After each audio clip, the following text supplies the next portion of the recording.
Alright guys, a quick one. Here, I'll detail how to change lock screen wallpaper in iPhone. So if at the end of this you found this often informative, please don't forget to like and then subscribe.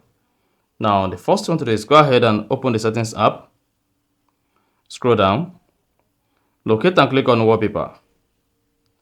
Click on add new wallpaper.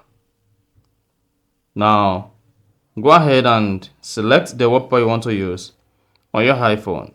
If you want to use your photo, which is Spatial Sense, go ahead and select from any of the available photos here, or better still, come to UC Photos, select it, then grant the photo full access on your iPhone. Now go ahead and select the photo you want to use. So just scroll down and then select the photo you want to use. Now after selecting the photo you want to use, I'm going to use the photo like this. Then click on Add at top right. Now spot that says, do you want to set this as wallpaper PA or home screen? So use this as your lock screen wallpaper as well as your home screen wallpaper. Just go ahead and set this as a wallpaper PA. And then hang on, you should see this set as your current wallpaper.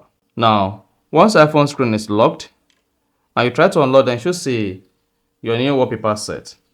And then you are good. So this is going to help you to change your wallpaper on iPhone. So that is basically how to change lock screen wallpaper in iPhone. So if you found this offer informative, please don't forget to like and then subscribe.